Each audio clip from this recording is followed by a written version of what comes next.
ओ ओ ओ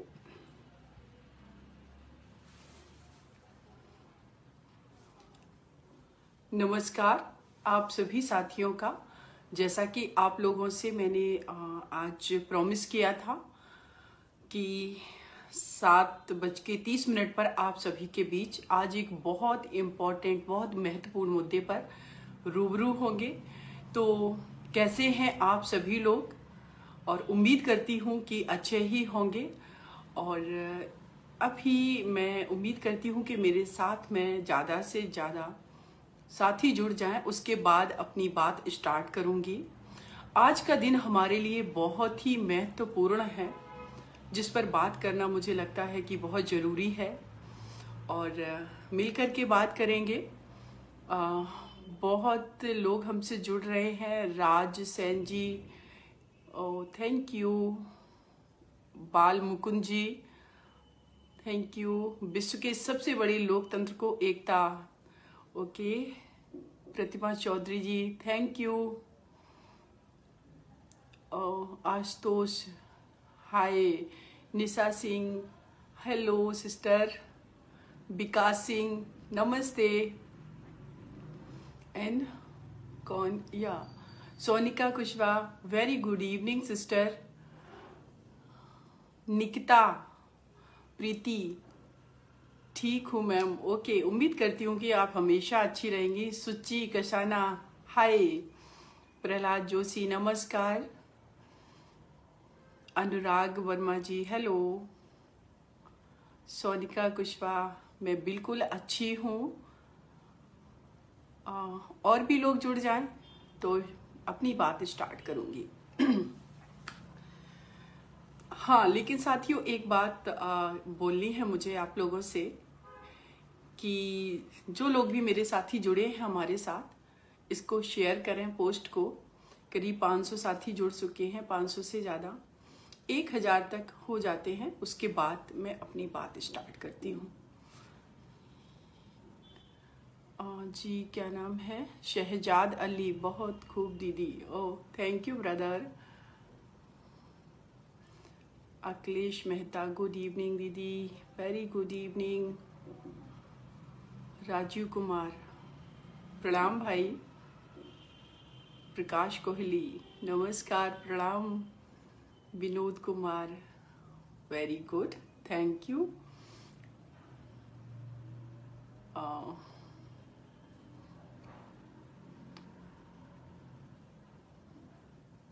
ये Bhanu ji, ma'am how are you? I am fine and you? उम्मीद है कि आप भी अच्छे होंगे। राजेश राणा, रमन जी, नमस्कार, नमस्ते। अभी मैं देख लेती हूँ कितने लोग जुड़ गए हैं। या देखिए, आप लोगों ने देखा होगा मैं कभी भी बिंदी नहीं लगाती हूँ, लेकिन मुझे लगता है कि हमारे देश को आज़ाद होने के बाद ये जो आज का दिन है ये बहुत महत्वपूर्ण है। थोड़ा सा मुझे सजना अच्छा लगा आज। प्रीति ओझा, हेलो। और कौन लोग जुड़ रहे हैं? Sunny Chaudhary Gujjar, good evening, very good evening Sunny ji. Divya, very good evening Divya ji, आप अच्छी हैं, आपकी कविताएं पढ़ती हूँ मैं, बहुत अच्छा लिखती हैं आप। या Saurabh, very good evening. Rajeev Ranjan Bharti, नमस्कार आपको मेरी तरफ से। बेरोजगार मालवा कुमार जी, बिहार की धरती पर, oh thank you so much. Lovely Shakya, hello. या देखिए 1000 लोग जुड़ चुके हैं, तो मैं अपनी बात स्टार्ट करती हूँ। जैसा कि हमारे देश में जब ईस्ट इंडिया कंपनी आई तो यहाँ पर व्यापार करने आई थी, और व्यापार करने हम वहीं जाते हैं जहाँ संभावनाएं होती हैं। जब ब्रिटेन से ईस्ट इंडिया कंपनी भारत में आई 1600 की ईस्वी में, 1600 ईस्वी में आई, तो यहाँ पर उन्होंने अपना साम्राज्य भी स्थापित किया, जैसे कि उन्होंने व्यापार किया।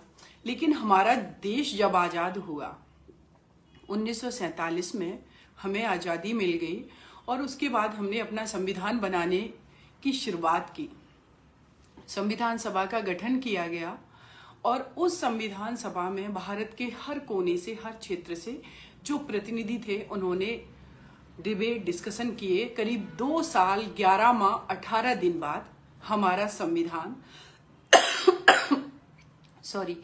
आज के दिन ही 26 नवंबर 1949 को बनकर तैयार हुआ। और जो संविधान हमने बनाया उसमें देखिए कि वो हमारा संविधान विश्व का सबसे बड़ा संविधान है, क्योंकि उसको इतना वक्त बनाने में क्यों लगा। जो हमारे पूर्वज, हमारे बुद्धिजीवी जो पूर्वज रहे, हमारे महानुभाव जो नेता थे, स्वर्गीय बाबा भीमराव अंबेडकर जी, पंडित जवाहरलाल नेहरू जी, दादा सरदार वल्लभ भाई पटेल जी, सभी लोगों ने मिलकर के संविधान का निर्माण किया। और उस संविधान में हमने विश्व के संविधान से, जो कि अमेरिका, ब्रिटेन, रसिया, स्विट्जरलैंड, बहुत सारे संविधान से, रूस से, हमने बहुत सारी चीजों को अडॉप्ट किया। उसके पीछे कारण ये था, एज इट हमने अडॉप्ट नहीं कर लिया, उसके पीछे जो मुख्य कारण था वो ये था कि हम जो संविधान बनाएंगे वो ऐसा होना चाहिए कि वो एक परफेक्ट संविधान हो। परफेक्ट से मतलब ये कि जो अमेरिका के संविधान में कुछ कमियां हैं, अगर हम अपना संविधान बनाएंगे तो उन कमियों से सीख लेते हुए हमें उन चीजों को समाहित करना है जो हमारे भारत के लिए सही है, उचित है। ऐसा ही हमने ब्रिटेन के संविधान से जैसे संसदीय प्रणाली ली, या हमने अमेरिका के संविधान से मौलिक अधिकार लिए, या हमने रूस से मौलिक कर्तव्य लिए, बहुत सारा हमने डिफरेंट चीजें ली और उस पर एक एनालिसिस करने के बाद इस संविधान का निर्माण किया गया। आज का वो दिन था जिस दिन हमारा संविधान लागू हुआ। आप देखेंगे कि 1940 से लेकर के 50 के दशक के बीच में जितने ही विश्व में देश आजाद हुए, उन देशों में हमारी ये खासियत है कि उन देशों में डेमोक्रेसी को, लोकतंत्र को बचाना मुश्किल हो गया। लेकिन हम एक विविधता वाले देश होने के बावजूद भी हमने अपने लोकतंत्र को बचाए रखना, अपने संविधान के पालन से हम आगे बढ़े। नो डाउट बहुत सारी कठिनाइयां आई, लेकिन हमने धीरे धीरे उन्नति की है। अब हम बताते हैं कि साथियों, अपने संविधान का जो मूल, जो प्रियम्बल है, हमारा जो भारत का संविधान है, जिसको हम बताएंगे कि जब भी हम इसको ऐसे समझेंगे कि जब भी हम अपना एक घर बनाते हैं, घर में अगर हमारे 10 मेंबर हैं, 10 लोगों की अलग अलग डिमांड है, अलग अलग इच्छाएं हैं, अलग अलग स्वभाव है, अलग अलग उनका हाव भाव है, हर चीज उनकी अगर अलग अलग है, एक जैसे नहीं है, तो हम जब उस घर के लिए रूल रेगुलेशन बनाएंगे, कौन व्यक्ति को किसकी जरूरत है, उसके हिसाब से भी हम एक अपनी डायरी मेंटेन करके उसमें लिखेंगे। अगर नहीं भी लिखेंगे तो घर का जो मुखिया होता है वो ऐसा काम करता है, वो सबकी जरूरतों का ध्यान रखता है।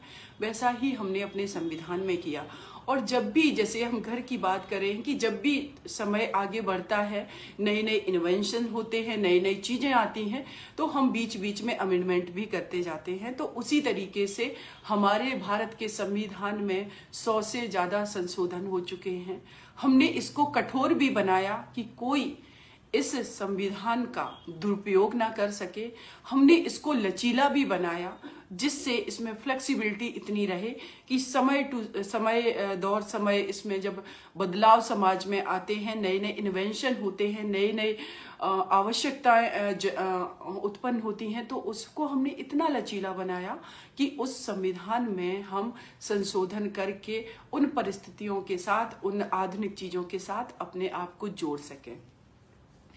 तो मैं साथियों अपने संविधान की जो उद्देशिका है उसको पढ़ रहे हैं कि जब हमने 1949 में 26 नवंबर 1949 में ये संविधान बनाया अपने लिए, तो जो उसकी उद्देशिका थी, जब भी कोई दस्तावेज लिखा जाता है, जब भी कोई राइटर अपनी किताब लिखता है, जब भी हम पॉलिटिकल साइंस या किसी भी चीज का जब हम लेखन करते हैं, तो उसमें हम सबसे पहले ये बताते हैं, एक तो उसके टाइटल से पता चलता है कि ये किस पर्पस से किताब लिखी गई होगी, या हम उसमें एक उद्देशिका बनाते हैं और उस उद्देशिका में हम ये वर्णित करते हैं कि इस किताब का उद्देश्य क्या है। वैसे ही हमने अपने संविधान में जो चीजें लिखित रूप में व्यक्त की, उनमें ये समाहित किया कि उद्देश्य का, जिसका उद्देश्य क्या है, पर्पज क्या है, तो उस उद्देश्य को हम बताते हैं।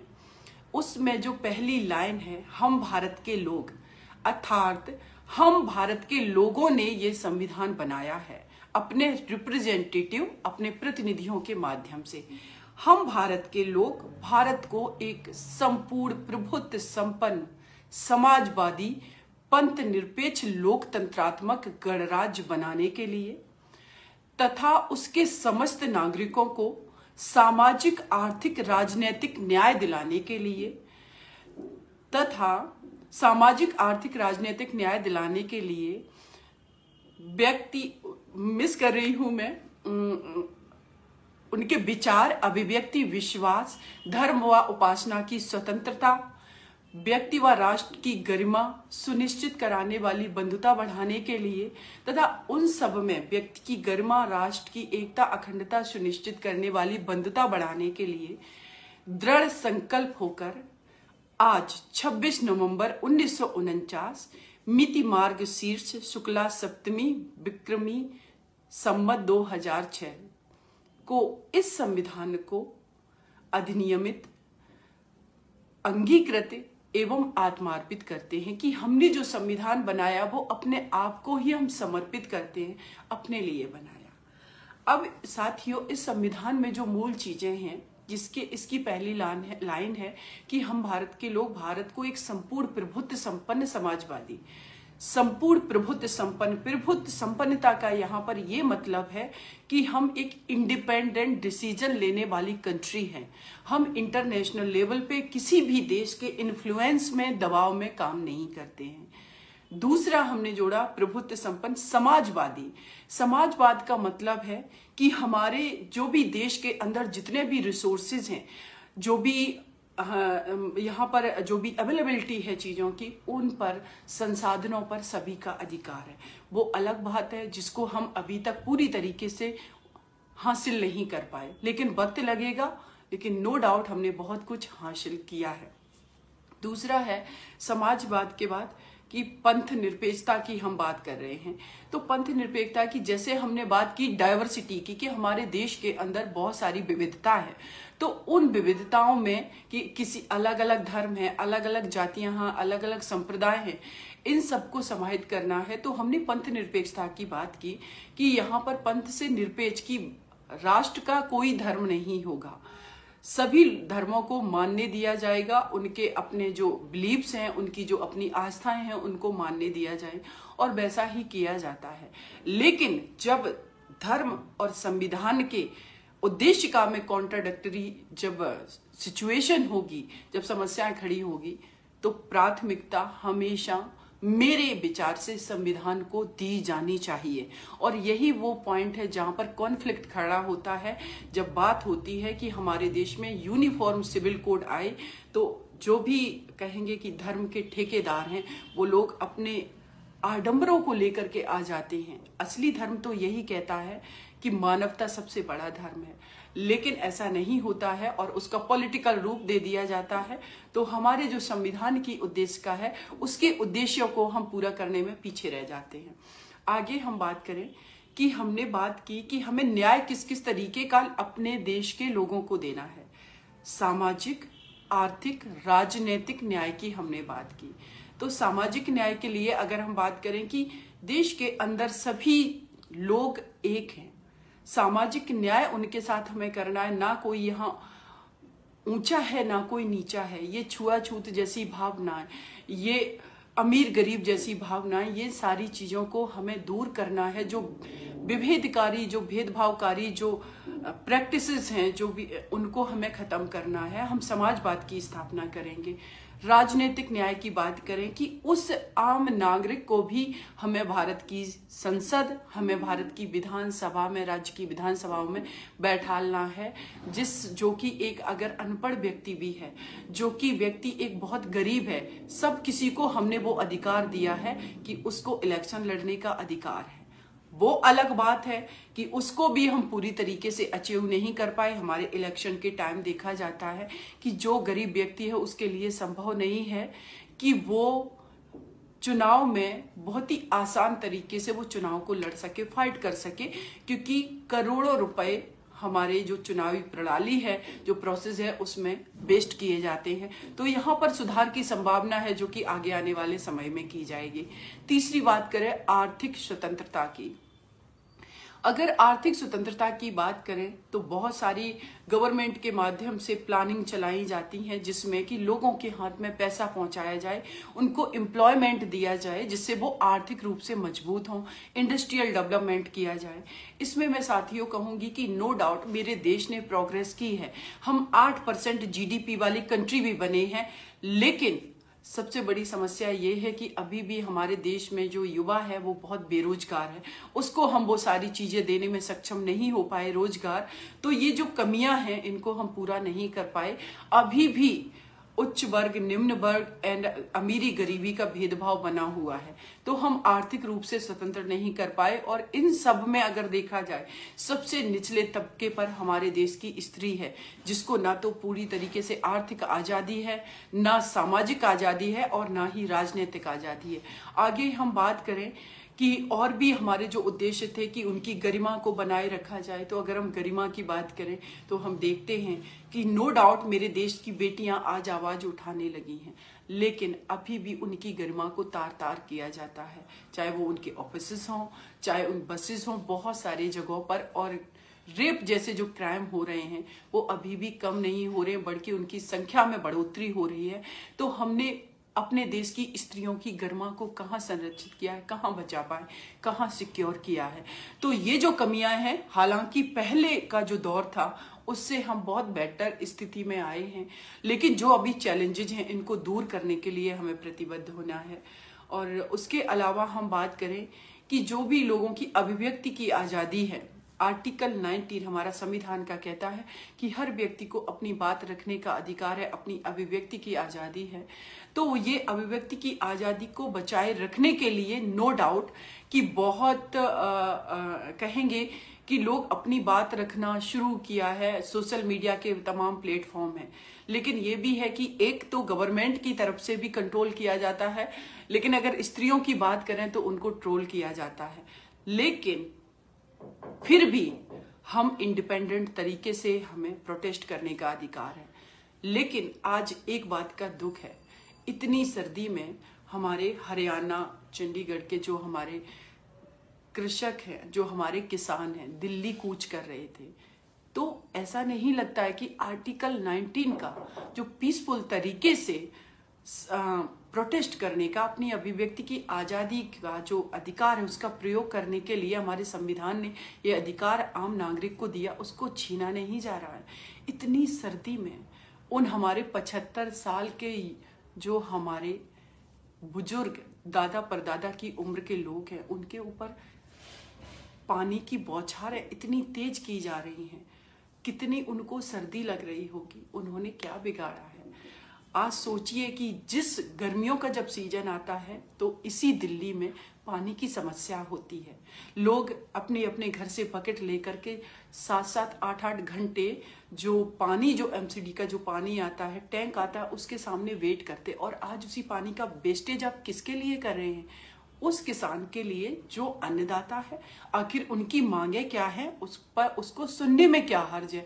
तो हम इस चीज की कड़ी आलोचना करते हैं कि नो डाउट हमारे संविधान के उद्देश्य को, हमने बहुत सारे उद्देश्यों को पूरा किया है, लेकिन अभी भी जिन चीजों को हमें पूरा करना है, हमारे देश को अगर विश्व गुरु बनाना है, तो संविधान की उद्देश्य का, मुझे लगता है विश्व की सबसे अच्छा संविधान की ये उद्देश्य का बहुत कुछ अगर इनके उद्देश्यों को पूरा कर लिया जाए तो मेरे देश के युवाओं को आगे ले जा सकती है।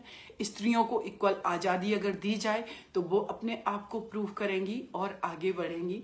तो इसी उम्मीद के साथ मैं कहूँगी कि आप सभी लोगों को मेरे तरफ से आज इस संविधान दिवस की हार्दिक शुभकामनाएं। और अगर आप लोगों को मेरा ये वीडियो अच्छा लगा हो तो इसको शेयर जरूर कीजिएगा और आगे फिर आप लोगों से मिलते रहेंगे। आप सभी लोगों ने मुझे सुना, इसके लिए बहुत बहुत शुक्रिया। जय हिंद, जय भारत, धन्यवाद आप सभी का।